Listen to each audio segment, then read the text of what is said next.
Hello student, आज का topic हमारा टेंस के फर्स्ट पार्ट यानी कि प्रेजेंट टेंस के तीसरा पार्ट यानी कि प्रेजेंट कंटिन्यूअस टेंस इस पे है। और इसके बारे में आज हम क्या करेंगे, जानेंगे इसको कैसे सॉल्व करते हैं, कैसे प्रेजेंट कंटिन्यूअस टेंस को पहचानते हैं, कैसे प्रेजेंट कंटिन्यूअस टेंस के वाक्यों को हम चेंज करते हैं। इन सब के बारे में आज हम डिस्कस करेंगे। यदि आप चैनल पे पहली बार आए हैं तो चैनल को सब्सक्राइब कर लीजिए, लाइक कर दीजिए और अपने फ्रेंड के पास शेयर कीजिए, क्योंकि लॉकडाउन में किसी को घर से बाहर जाने की अनुमति नहीं है, जिसके आपके फ्रेंड भी घर में रहकर ही पढ़ सकते हैं। चलिए वीडियो शुरू करते हैं। Present continuous tense. Present continuous tense, present continuous tense present tense का तीसरा रूप है। Present continuous tense present tense का तीसरा रूप है। कौन सा रूप है? तीसरा। प्रेजेंट कंटिन्यूअस टेंस को पहचानें कैसे कि ये प्रेजेंट कंटिन्यूअस टेंस ही है।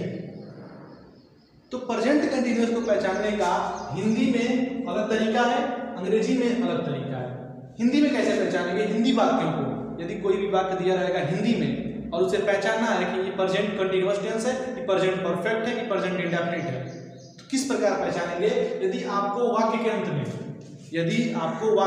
में या क्रिया के अंत में रहा है, रही है, रहे हैं, रहे हो और रहा हूं, रहा है, रही है, रहे हो, रहा हूं, क्रिया के अंत में या वाक्य के अंत में दिखता है तो वो वाक्य प्रेजेंट कंटिन्यूअस टेंस के अंतर्गत आता है।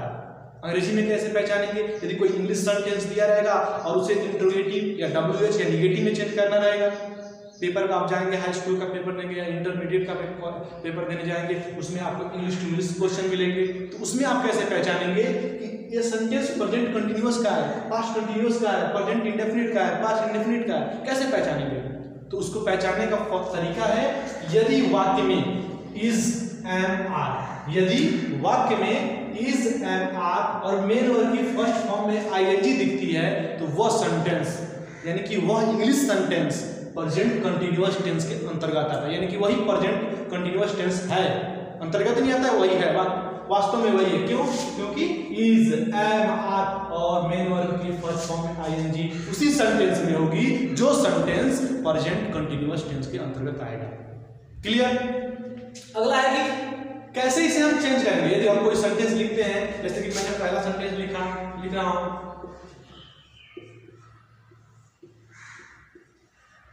मोहन एक पत्र लिख रहा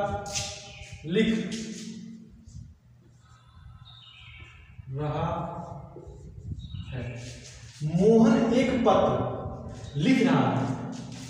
कौन सा सेंटेंस है? Present continuous tense. अभी मैंने बताया कि जिन हिंदी वाक्यों के अंत में या क्रिया के अंत में रहा है, रही है, रहे हो, रहा हूं आता है, यानी कि मोहन एक पत्र लिख रहा है, क्रिया के अंत में क्या है? रहा है। और जब आपको क्रिया के अंत में, वाक्य के अंत में कोई भी सेंटेंस, कोई एक संपूर्ण वाक्य हो और उसके अंत में आपको दिखता है रहा है, रही है, रहे हैं, तो वो सेंटेंस प्रेजेंट कंटिन्यूअस टेंस है। प्रेजेंट कंटिन्यूअस को हिंदी में क्या कहेंगे? यानी कि कंटिन्यूअसली, निरंतरता, काम चल रहा है, चाहे वो प्रेजेंट में हो, चाहे वो पास्ट में हो या फ्यूचर में हो। कंटिन्यूअस का मतलब होता है कि निरंतरता, यानी कि चलना, यानी कि कार्य चालू है, चल रहा है, अभी रुका नहीं है, ना समाप्त हुआ है, चल रहा है, निरंतर।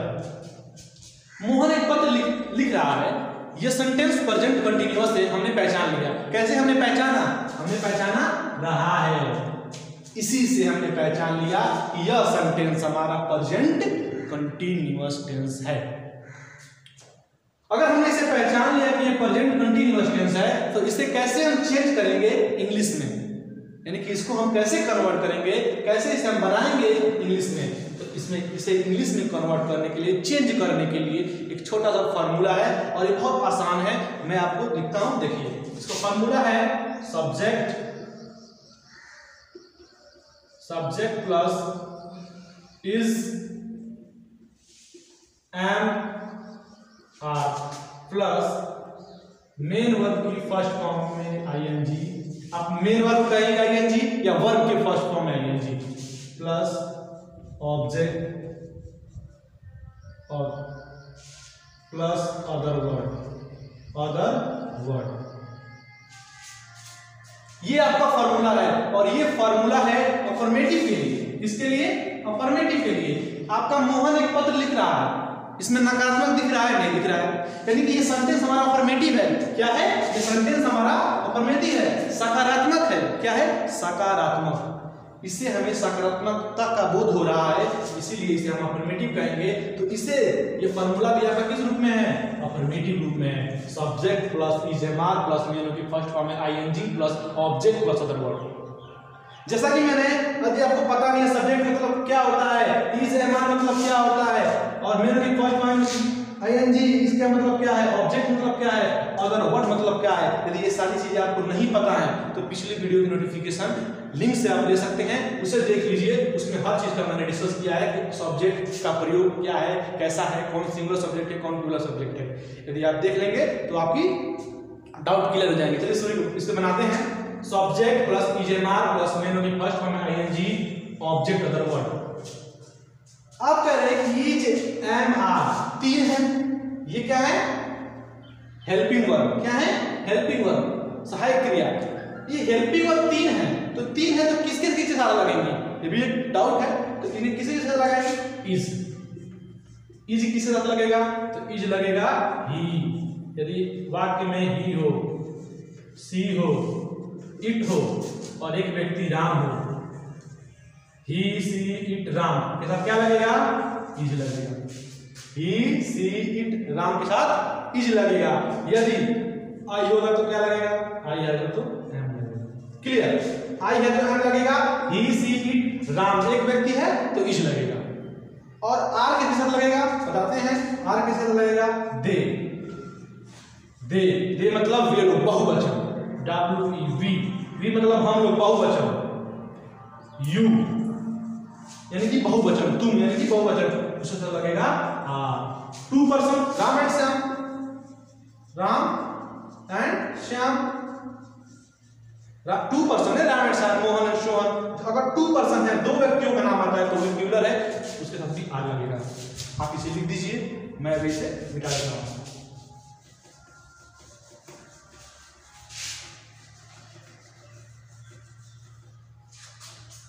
हमने जान लिया कि इज किसके साथ लगेगा, एम किसके साथ लगेगा, आर किसके साथ लगेगा। अब हम इस सेंटेंस को चेंज कर सकते हैं इस फार्मूला की मदद से। कैसे चेंज करेंगे? इन वाक्यों में हमें पता है कौन सब्जेक्ट है। सब्जेक्ट मतलब होता है पूरी दुनिया में नहीं, पूरे वर्ल्ड में सिर्फ 2 ही सब्जेक्ट होते हैं, एक होता है सिंगुलर और एक होता है प्लूरल। इसके अलावा और कोई सब्जेक्ट होता ही नहीं। तो इसमें सब्जेक्ट का क्या लिखा है? यानी कि कर्ता, काम करने वाला। कौन काम कर रहा है? एक पत्र लिख रहा है, कौन लिख रहा है? मोहन लिख रहा है, तो मोहन आपका क्या हो गया? सब्जेक्ट हो गया। यानी कि जो कार्य को करता है वही सब्जेक्ट है। कोई भी सेंटेंस में आपको मिले, प्रेजेंट का मिले, पास्ट का, फ्यूचर का, कोई भी सेंटेंस मिले, यदि उस काम को कोई निर्धारित कर रहा है वही सब्जेक्ट है। तो मोहन आपका क्या है? सब्जेक्ट। लिख लीजिए सब्जेक्ट, समझने के लिए मोहन वाक्य का सब्जेक्ट है। इज एम आर और मेन वर्ब की फर्स्ट फॉर्म पर ढूंढने के मेन वर्ब की फर्स्ट फॉर्म का मुख्य क्रिया कौन है? क्रिया कौन है? तो क्रिया मतलब कि कोई ना कोई कार्य होना, जैसे कि पतंग उड़ाना क्रिया है, खेलना क्रिया है, पढ़ना क्रिया है, खाना पकाना, यानी कोई ना कोई क्रिया हो रही है। खेत जोतना कोई ना कोई क्रिया हो रही है, पानी चलाना कोई ना कोई क्रिया हो रही है, दौड़ना क्रिया हो रही है, उड़ना क्रिया हो रही है, सिखाना सीखना ये सारी क्रियाएं हो रही है। मैं आपको पढ़ा रहा हूँ, पढ़ाना क्रिया कर रहा हूँ मैं।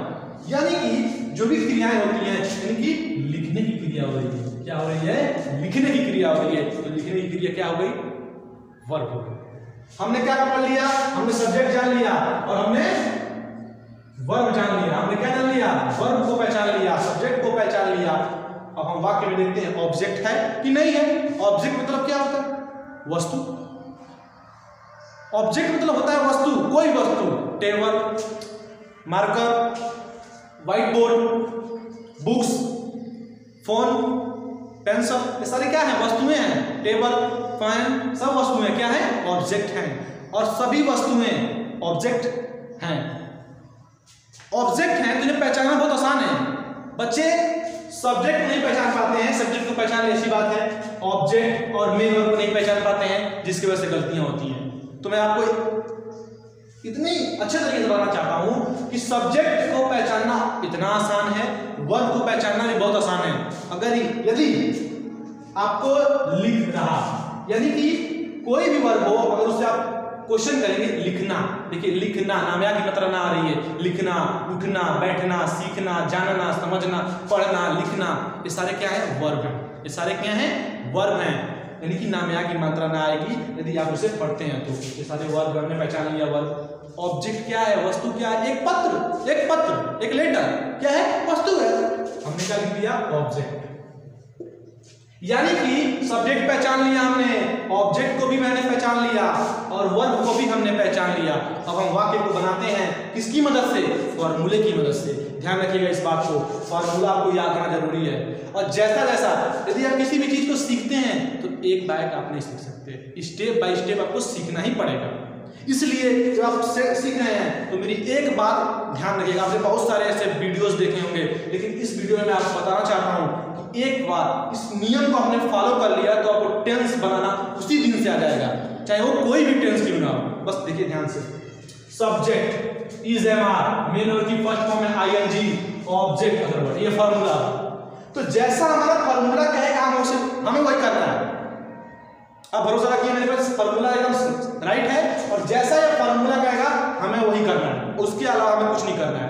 तो फॉर्मूला कह रहा है कि सब्जेक्ट लिखिए, यानी कि सब्जेक्ट, तो वाक्य का सब्जेक्ट क्या है? मोहन। हमने लिख दिया मोहन, हमने लिख दिया मोहन, हमने लिख दिया मोहन, हमने लिखा मोहन, हो गया सब्जेक्ट। प्लस, समझ रहे हैं? देखिए लिखना पड़ेगा आपको प्लस। उसके बाद है इज एम आर। मैंने बताया कि इज किसके साथ लगेगा, एम किसके साथ लगेगा और आर किसके साथ लगेगा। सिंगुलर है तो इज लगेगा, तो क्या लगाएंगे यहाँ पे? Is plus is am are में कोई एक लगाना है, हमारा सब्जेक्ट सिंगुलर है, हमने इज लगा दिया, उसके बाद प्लस लगा दिया मेन वर्ब की फर्स्ट फॉर्म। और मेन वर्ब की फर्स्ट फॉर्म हमने पहचाना है लिखना। लिखना क्या होता है? राइट। अब इसमें हमें क्या लगाना है? आईएनजी।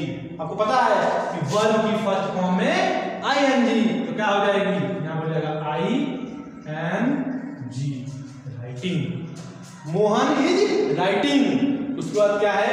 और प्लस, उसके बाद ऑब्जेक्ट। तो वाक्य का ऑब्जेक्ट कौन है? तो वाक्य का ऑब्जेक्ट मैंने लिख दिया पहले से देखकर, इसे छांटकर कि एक पत्र वाक्य का वस्तु है, ऑब्जेक्ट है। तो क्या लिखेंगे? A letter. Letter other word है वाक्य में, अदर वर्ड अन्य शब्द नहीं है, तो यहाँ पे फुल स्टॉप लगा देंगे, वाक्य हमारा कंप्लीट हुआ। अब हम इसे क्या करते हैं? सही इक्वेशन में लिख लेते हैं, Mohan is writing a letter. देखिए कितना आसान है बनाना।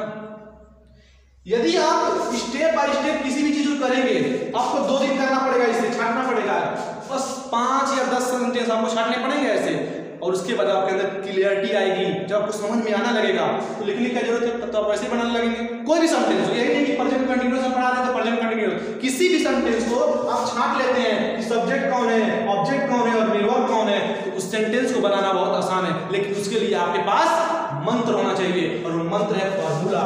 और फॉर्मूला आपको याद है तो आप किसी भी सेंटेंस को आराम से चेंज कर सकते हैं किसी भी रूप में। चलिए आगे शुरू करते हैं। एक और एग्जांपल की मदद से हम बिल्कुल अच्छी तरीके से समझ जाएंगे। एक और एग्जांपल लेते हैं, मैं अपना काम कर रहा हूं। मैं अपना काम कर रहा हूं, ये सेंटेंस है, हिंदी वाक्य। कौन सेंटेंस है? प्रेजेंट कंटीन्यूअस है। कैसे है? रहा हूं। यदि क्रिया के अंत में या वाक्य के अंत में रहा है, रही है, रहे हैं, रहा हूं आता है तो वह वाक्य, वह सेंटेंस क्या है? प्रेजेंट कंटीन्यूअस टेंस है। कैसे से चेंज करेंगे? तो यदि आप सीख रहे हैं तो मेरा एक ट्रिक है जो मैं बताना चाहूंगा, उसी ट्रिक की मदद से आप धीरे धीरे इतने क्लियर हो जाएंगे, आप सेंटेंस में बनाना आपको आ जाएगा। मैं, आप ऐसे करने से मैं कर रहा हूं। मैं क्या है? वाक्य का। इस वाक्य को कौन कर रहा है? मैं, यानी कि ये वाक्य का सब्जेक्ट है। क्या है इस वाक्य का? इस वाक्य का कर्ता है, सब्जेक्ट है। मैं अपना काम कर रहा हूं। अपना काम क्या है? अपना काम। इस वाक्य का ऑब्जेक्ट है। क्या है? ऑब्जेक्ट है। और कर रहा है, करना क्या है? वाक्य का मेन वर्ब की first form. Subject object main verb की फर्स्ट फॉर्म। कोई भी सेंटेंस आपको दी जाए, कितना भी बड़ा कितना भी लंबा हो, उससे कोई मतलब नहीं है। 2 फुट का हो 3 फुट का हो, उससे कोई फर्क नहीं पड़ने वाला है। यदि आपने सब्जेक्ट ऑब्जेक्ट और मेन वर्ब को पहचान लिया तो उस सेंटेंस को बनाना आपके लिए बहुत ही आसान हो जाएगा। आसानी से लिए हो जाएगा क्योंकि आपको फार्मूला पहले से ही लिखवा दिया गया है। यही फार्मूला है, इसमें करना और हमें पहले से पता है कि क्या क्या चीजें हैं। तो हमें सब्जेक्ट मिल गया, तो फार्मूला कह रहा है कि सब्जेक्ट लिखिए, तो हम क्या लिखेंगे? पहले सब्जेक्ट। तो वाक्य का सब्जेक्ट मैं है, तो मैंने लिख दिया आई। मैं लिख देता हूं यहाँ पे आई, हो गया। उसके बाद कह रहा है कि इज एम आर में से कोई एक लगाइए, तो आपको बताया गया पहले आई सब क्या लगेगा? एम लगेगा, तो लिख दीजिए एम, हो गया आई एम। उसके बाद क्या होगा? मेन वर्ब की फर्स्ट फॉर्म में आईएनजी, तो वर्ब हमने देख लिया करना, डू मतलब करना होता है, इसमें लगा दीजिए आईएनजी, हो जाएगा डूइंग। क्यों आईएनजी? क्योंकि मेन वर्ब की फर्स्ट फॉर्म में आईएनजी। उसके बाद आप क्या करेंगे? ऑब्जेक्ट। वाक्य का ऑब्जेक्ट कौन है? अपना काम करना। मैं अपना काम करूंगा, माई वर्क करूंगा। यहाँ पे दीजिए माई वर्क। यदि आपको समझ में आ गया है तो आप ऐसे ही घर बैठ के क्वेश्चन को सॉल्व कीजिए, करने से होगा।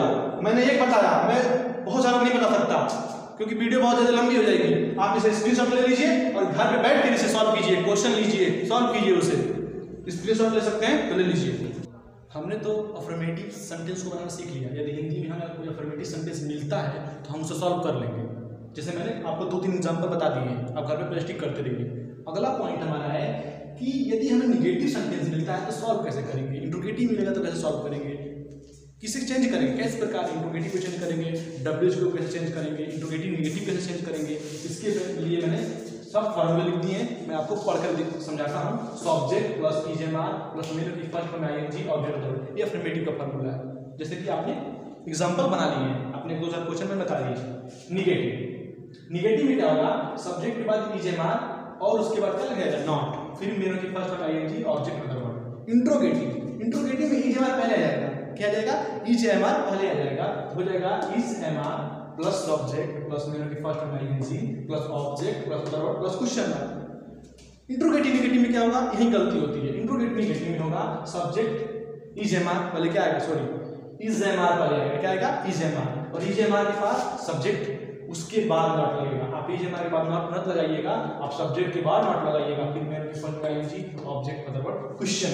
इसका ध्यान रखिएगा, डब्ल्यूएच यानी कि डब्ल्यूएच टाइप क्वेश्चन।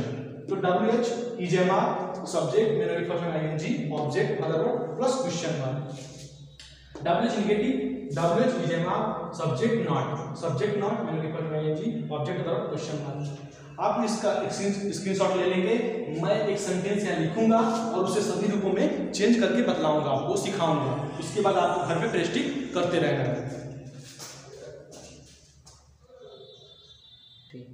जैसा कि मोहन एक पत्र लिखता है, इस सेंटेंस को मैंने एग्जांपल में बताया है अफर्मेटिव रूप में बनाना, यानी कि आप अफर्मेटिव में बना देंगे। अगर इसे निगेटिव में चेंज करें, जैसे मोहन एक पत्र नहीं लिखता है, क्या मोहन एक पत्र लिखता है? क्या मोहन एक पत्र नहीं लिखता है? यानी कि negative interrogative negative, WH negative. यदि आपको हिंदी में मिलता है या फिर अंग्रेजी में मिलता है, इसी को दे देगा, कहेगा कि इसे आप निगेटिव में चेंज कीजिए, इंट्रोगेटिव में चेंज कीजिए। तो आपको फार्मूला याद होना चाहिए जो मैंने पीछे आपको बताया है। फिर भी मैं इसे एक बार बता देता हूँ और आप घर पे प्रैक्टिस करते रहेंगे। इसके बनाना है हमें निगेटिव। क्या बनाना है? निगेटिव। हमें इसे किस में चेंज करना है? निगेटिव में चेंज करना है। और निगेटिव के लिए आपको फार्मूला पता होना चाहिए सब्जेक्ट है हमारा मोहन, और मोहन के बाद क्या आएगा? सब्जेक्ट प्लस इजेमआर आएगा, ये है। उसके बाद नॉट मेन की फर्स्ट फॉर्म है आईएनजी और ऑब्जेक्ट ए लेटर। ये हो गया हमारा निगेटिव। यदि हमें बनाना हो इंट्रोगेटिव, क्या बनाना हो? इंट्रोगेटिव। क्या मोहन एक पत्र लिखता है तो उसके लिए क्या बनाएंगे हम? इंट्रोगेटिव के लिए क्या आएगा? इजेमआर पहले आ जाएगा। तो इज सब्जेक्ट कौन सा है? मोहन, इज मोहन, फिर मेन की फर्स्ट फॉर्म आईएनजी, उसके बाद object Mohan, is Mohan writing a letter, question mark. इसका ध्यान रखेंगे। हमें इंट्रोगेटिव नेगेटिव बनाना हो तो इंट्रोगेटिव नेगेटिव का फार्मूला हम लिखवा दिए हैं, आप उसे याद कर लेंगे बढ़िया तरीके से और घर पे प्रैक्टिस करेंगे जिससे आपको याद हो जाएगा। इज क्या करना है हमें, इज उसके बाद क्या आएगा सब्जेक्ट, सब्जेक्ट है मोहन, उसके बाद क्या आएगा मे नॉट, क्या आएगा नॉट, उसके बाद मेरे फर्स्ट फॉर्म है आईएनजी, उसके बाद ए लेटर, उसके बाद क्वेश्चन मार्क। हमने बना लिया इंट्रोगेटिव नेगेटिव। हमें डब्ल्यूएच बनाना होगा तो कैसे बनाएंगे, डब्ल्यूएच के लिए लिखते हैं, यानी कि डब्ल्यूएच टाइप क्वेश्चन को बनाएंगे, कोई भी लगाएंगे व्हाट हु जैसा, हमने लगा दिया वाई। क्या मोहन एक पत्र लिख रहा है, क्या मोहन एक पत्र लिख रहा है, वही हिंदी में होगा, हिंदी में से बनाना होगा, अंग्रेजी में तो क्या करेंगे इज, क्या होगा is, why is Mohan, why is Mohan writing a letter, writing a letter, question mark. उसके बाद डब्ल्यूएच नेगेटिव, और डब्ल्यूएच नेगेटिव और आसान है, बस यहाँ आपको लिखना है वाई, ठीक, फिर इज एम में से इज, और इसमें जो सब्जेक्ट होगा मोहन हमारा सब्जेक्ट है तो मोहन, उसके बाद क्या लिखेंगे राइटिंग, मोहन के बाद क्या लगेगा नॉट है तो यहाँ पर लगा देंगे सब्जेक्ट के बाद नॉट, उसके बाद राइटिंग ए लेटर, उसके बाद क्वेश्चन मार्क। यानी कि जब आपको सेंटेंस बनाना यानी कि टेंस बनाना जब आपको क्लियर हो जाएगा तो आप धीरे धीरे इंग्लिश स्पीकिंग भी कर सकते हैं। आपका बेस मजबूत होना चाहिए और यही बेस है। जैसे मान लीजिए मोहन इज राइटिंग लेटर, आपको सेंटेंस पता है तो आप उसे अगर धड़धड़ बोलेंगे यानी कि रफ्तार में बोलेंगे, Mohan is writing letter, Mohan is not writing letter, is Mohan writing a letter question mark, is Mohan writing a not, is Mohan not writing a letter question mark, why is Mohan writing a letter question mark, why is Mohan not writing a letter question mark. यानी कि एक sentence आपको बोला जाए आप उसे 6 रूप में बोल पाएं, इसलिए आपको फार्मूला याद होना चाहिए, आपकी जुबान पे होना चाहिए। जैसे कि subject plus is am are plus main first में ING, object other question mark. उसी प्रकार नेगेटिव कोई पूछे तो नेगेटिव को पता होना चाहिए, subject plus is am are plus not plus main first में ING, object other question mark. एक जबान पे एक सांस में आप बोल पाएं। यदि आपको डब्ल्यूएच कोई पूछे डब्ल्यूएच नेगेटिव बताओ तो why plus is am are plus subject plus not plus main first में ING, object other question mark. यानी कि कोई भी आपसे कोई फार्मूला पूछे तो आपको जुबान पे होना चाहिए, यानी कि कोई भी सेंटेंस किसी भी रूप में मिलेगा तो आपके जुबान पे फार्मूला रहेगा, आप तुरंत सॉल्व करेंगे। अगर नहीं करेंगे तो उसके नीचे वो फार्मूला लिख लेंगे, उसके बाद जो सॉल्व करेंगे। क्यों नहीं आएगा, आप घर पे प्रैक्टिस अवश्य करेंगे। ये वीडियो यदि आपको अच्छा लगी हो, ये वीडियो यदि आपको अच्छी लगी हो तो आप इसे सब्सक्राइब कर लीजिए हमारे चैनल को, जिससे कि अगली वीडियो की नोटिफिकेशन आपके मोबाइल फोन पे चली जाएगी। अगर वीडियो आपको अच्छी लगी तो इसे लाइक कर सकते हैं, अपने फ्रेंड के पास शेयर कर सकते हैं।